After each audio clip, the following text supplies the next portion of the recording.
Ladies and gentlemen, welcome to another game review. On this day, I was playing as black and my opponent was playing as white. So this game was close, I can say, because I did make some mistakes there and there, but I was able to recover. So let's check it out and see what happened. On this game, my opponent started with the king's pawn, the most common move, pawn to e4. Then I played pawn to e5. I also played my king's pawn to e5. Then my opponent played the king's knight variation with knight to f3, attacking my pawn in the process. Then I counterattacked by playing my queen's pawn to d5. If he takes my pawn with the knight, I can take his pawn. So that's the counterattack. But my opponent opted to take my pawn on d5 with his pawn on e4. Then I took back with the queen. Then my opponent played the best move, attacking my queen with a knight to c3. Then I moved the queen back to the original square. The better move here was maybe to move the queen here, still protecting the pawn, but I moved back to my original position. Then my opponent ignored the pawn. That's a free pawn, of course, but my opponent ignored it. Then I played knight to c6, starting my development. Because I haven't developed, I just opened up my bishop, so I have to start moving my pieces. Then my opponent played pawn to h3. Then I played bishop to c5, continuing with the development. Then my opponent played the pawn to a3. Don't really understand what was going on here, but I don't know what other people's plans, so I just kept on playing. I played knight to f6. Then my opponent played pawn to b4, attacking my bishop. Then I just moved my bishop to d4, attacking his knight. Then my opponent took back with the other knight. Then I took back with the queen. The best move here was probably to take back with the knight, but I opted to take with the queen, still pinning the knight to the rook, but that can easily be protected by the bishop or the queen, so it didn't really matter. But my opponent chose the bishop way. Then I castled the king side. Then my opponent played rook to b1, protecting the bishop, so they can able to move their knight. So that's why my opponent played the bishop to b1 move, protecting the bishop, that they can be able to move their knight.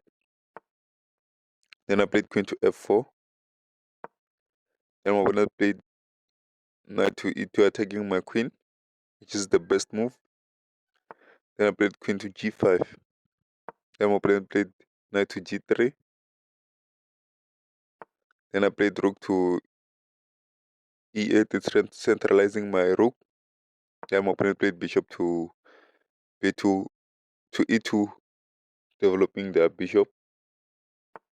Then I played pawn to e4, which is kind of a mistake, but doesn't really affect the game that much. Then my opponent ignored the pawn, of course. Then I just took the...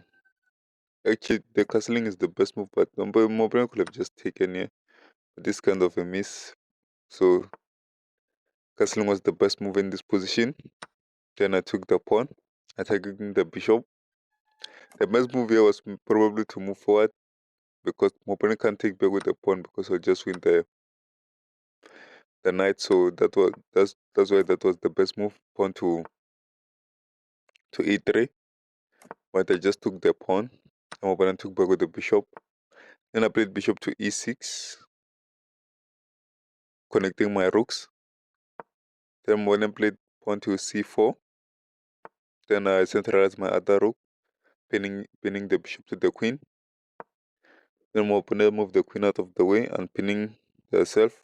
Then I played knight to e5, which is a miss.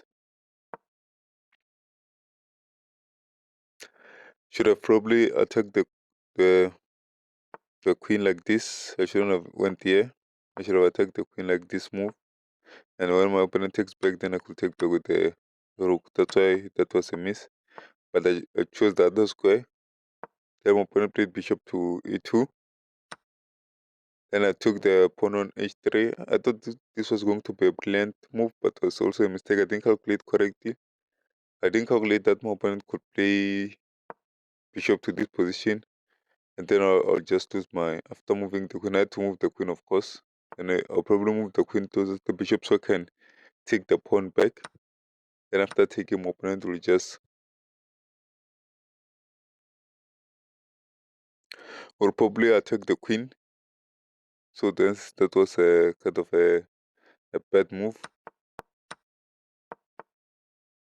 because I would have just lost the bishop with no any backup or any backupping attack. So that's why that was a mistake or inaccuracy. But my opponent didn't see that, of course. Opted to take back with the pawn, then attack the queen. Then my opponent played queen to c1, which is a mistake,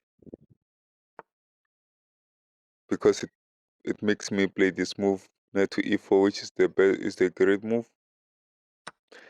Then what? Then my opponent also plays the great move or the best move by taking my knight. Then I took back with my rook. Then my opponent kind of missed. This is a miss, so it's not a blunder, but also affect the game because my opponent should have taken my other knight at this position. Should probably taken the knight there, but didn't take and opted to move the king. Then I took that knight on g3. Then my opponent took back with the with the pawn. Then I took back the bishop because it's a free bishop that's unprotected. Then after playing this move, the game was over because it's mate in 3. So that's how the game ended. So I made the mistake, but I was able to salvage the game from it because my opponent didn't see the bishop move there.